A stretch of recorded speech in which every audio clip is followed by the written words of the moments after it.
Harold. It got hot in the valley. Thomas and Alfred drove their cows up to a cool green pasture in the mountains to graze. Usually they stayed there with the cows for 2 months. Then they brought them down to the valley again. The work was easy enough, but it was boring. All day the two men tended their cows. At night they went back to the tiny hut where they lived. They ate supper and worked in the garden and went to sleep. It was always the same. Then Thomas had an idea that changed everything.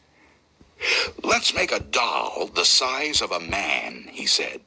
"It'd be fun to make, and we could put it in the garden to scare away the birds." "It should look like Harold," Alfred said. Harold was a farmer they both hated. They made the doll out of old sacks. They made the doll with old sacks of straw. Stuffed with straw. They gave it a pointy nose like Harold's and tiny eyes like his. Then they added dark hair and a twisted frown. Of course, they also gave it Harold's name. Yeah. Each morning on their way to the pasture, they tied Harold to a pole in the garden to scare away the birds. Each night, they brought him inside so that he wouldn't get ruined if it rained. When they were feeling playful, they would talk to him. One of them might say, "How are the vegetables growing today, Harold?" Then the other, making believe he was Harold, would answer in a crazy voice, "Very slowly." They would both laugh, but not Harold. Whenever something went wrong, they took it out on Harold. They would curse at him, even kick him or punch him.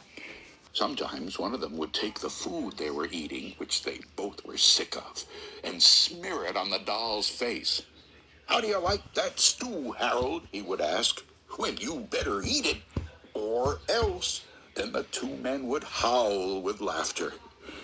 One night, after Thomas had wiped Harold's face with food, Harold grunted. "Did you hear that?" Alfred asked. "It was Harold," Thomas said. "I was watching him when it happened. I can't believe it." "How could he grunt?" Alfred asked. "He's just a sack of straw. It's not possible." "Let's throw him in the fire," said Thomas, "and that'll be that." "Let's not do anything stupid," said Alfred. "We don't know what's going on. When we move the cows down, we'll leave him behind. For now, let's just keep an eye on him." So they left Harold sitting in a corner of the hut. They didn't talk to him, so they left Harold inside, and they never brought him out or talked to him. And now and then the dog grunted, "Rah!" And that was that. After a few days, they decided there was nothing to be afraid of.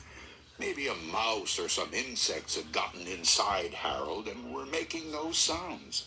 So Thomas and Alfred went back to their old ways. Each morning they put Harold out in the garden, and each night they brought him back into the hut. When they felt playful, they joked with him. When they felt mean, they treated him as badly as ever. Then one night, Alfred noticed something that frightened him. "Harold is growing," he said. "I was thinking the same thing," Thomas said. "Maybe it's just our imagination," Alfred replied. We've been on this mountain for like too long. The next morning, when they were eating, stood up and walked out of the hut. What the heck? He climbed up on the roof and trotted back and forth like a horse on his hind legs. All day and all night long, he trotted like that. In the morning, Harold climbed down and stood in a far corner of the pasture. The men had no idea what he would do next. They were afraid. They decided to take the cows down into the valley that same day. When they left, Harold was nowhere in sight. They felt as if they had escaped a great danger and began joking and singing. But when they had gone only a mile or two, they realized they'd forgotten to bring the milking stools. Neither one wanted to go back for them, but the stools would cost a lot to replace. There really is nothing to be afraid of, they told one another. After all, what could a doll do? They drew straws to see which one would go back. It was Thomas. I'll catch up with you, he said, and Alfred walked on toward the valley.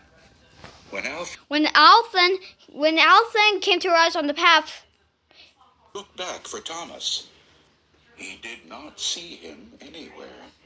But he did see Harold. The doll was on the roof of the hut again. As Alfred watched, Harold kneeled and stretched out a bloody skin to dry in the sun.